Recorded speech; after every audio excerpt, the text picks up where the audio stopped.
Savez-vous qu'il était très facile de manipuler des groupes de militants sur Internet et qu'aujourd'hui ces techniques étaient utilisées par beaucoup de médias, notamment des médias grand public? Eh bien c'est ce qu'on va voir dans cette vidéo. Si ces sujets vous intéressent, je vous invite aussi à aller voir mon site opinionwashing.com. Donc voilà, c'est parti.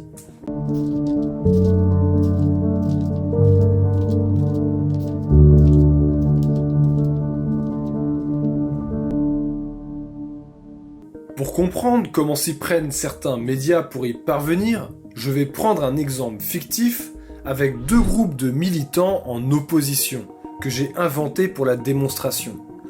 On va dire qu'il y a le premier groupe qu'on nommera les dreudistes. Alors, les dreudistes militent activement pour que nous ayons un week-end de 3 jours toute l'année. Une idée fantastique. En l'occurrence, en ajoutant le vendredi par exemple dans tous les week-ends. Selon eux, ça permettra une meilleure qualité de vie, on aura une meilleure santé et ça aura un impact positif sur l'écologie. De l'autre côté, nous avons les anti-dreudistes, qui sont eux totalement contre cette idée, car selon eux, ça mettrait à mal l'économie du pays, la réforme sera beaucoup trop coûteuse en plus de souiller la notion de valeur travail. En gros, ce sont des conservateurs. Donc nous avons nos deux groupes, le premier qui souhaite changer la société et le second qui souhaite garder les choses en l'état.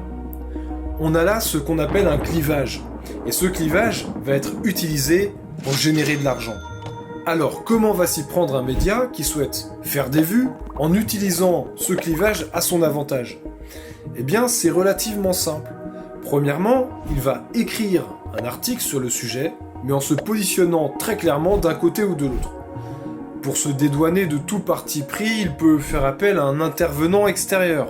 Vous savez, on appelle ça des tribunes. Donc, il faut intervenir une personnalité publique, un chercheur, un expert, un économiste, un politique, qu'importe, qui aura un avis très tranché sur la question.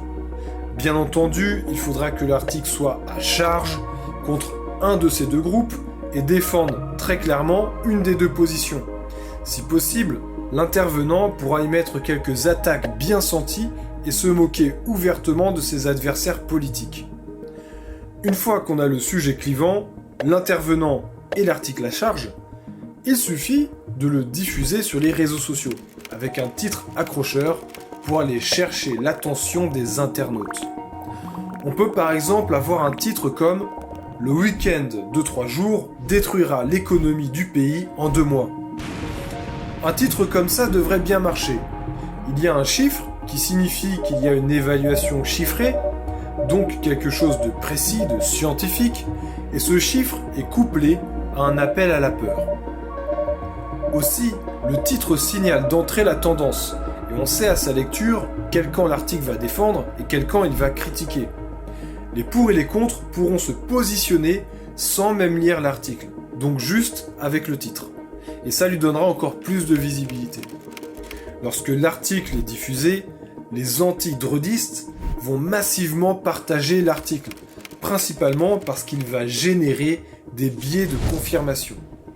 Comme l'article va dans leur sens, ils ne vont émettre aucune critique sur l'article et voudront montrer à tout le monde à quel point ils ont raison.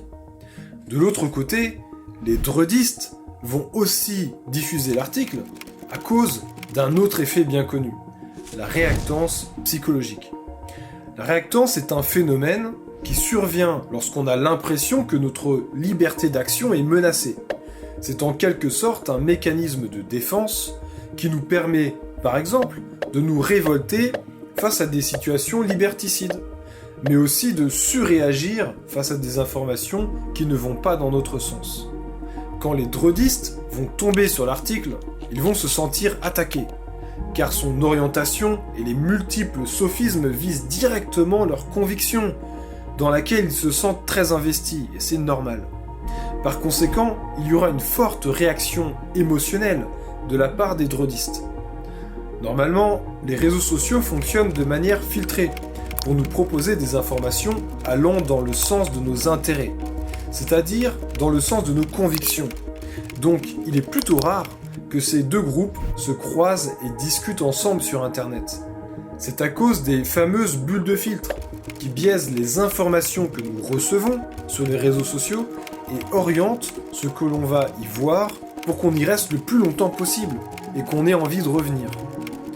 Seulement dans notre cas, comme les deux communautés ont toutes les deux partagé le même article, l'algorithme peut alors décider que cet article est intéressant autant pour les drodistes que pour les anti-drodistes. Il sera donc présenté dans les fils d'actualité des militants des deux bords.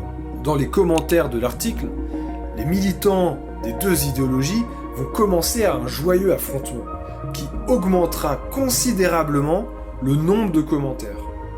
Comme il s'agit d'un débat, les discussions fusent et deviennent vite interminables. Vient s'ajouter à ça un autre phénomène social qu'on appelle la polarisation des croyances. C'est lorsque des individus sont confrontés à des informations sur un sujet clivant et qu'ils ont eux-mêmes un parti pris. Ils vont avoir tendance à utiliser les informations qui vont dans leur sens pour conforter leurs croyances. Ce phénomène augmente l'opposition entre les groupes idéologiques. Il devient donc impossible pour ces deux groupes de débattre intelligemment en analysant les arguments de part et d'autre. Du côté des algorithmes, comme l'article est abondamment commenté à cause de tous les phénomènes qu'on a vus, il va être encore plus diffusé sur les fils d'actualité des gens. L'article va générer du trafic sur le site du média et du fric par la même occasion. La boucle est bouclée. Cette méthode de manipulation que je nomme le piège à clivage est très difficile à détecter pour les personnes ciblées, car l'émotion prendra bien souvent le pas sur l'analyse de la situation.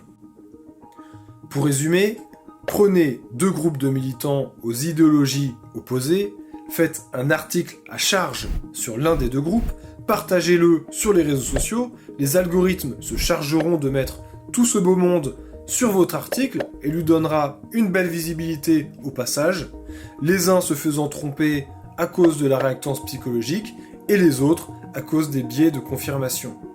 La polarisation de ces groupes, amplifiée par les bulles de filtre, augmentera le nombre de commentaires et les algorithmes le diffuseront encore plus.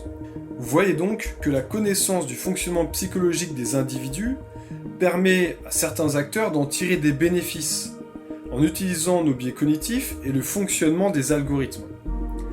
Il ne tient qu'à nous de faire attention à notre manière de nous informer et à prendre conscience de notre positionnement sur l'information pour nous prémunir de ce type de technique. J'espère que cette vidéo vous aura plu, je vous dis à la prochaine, ciao.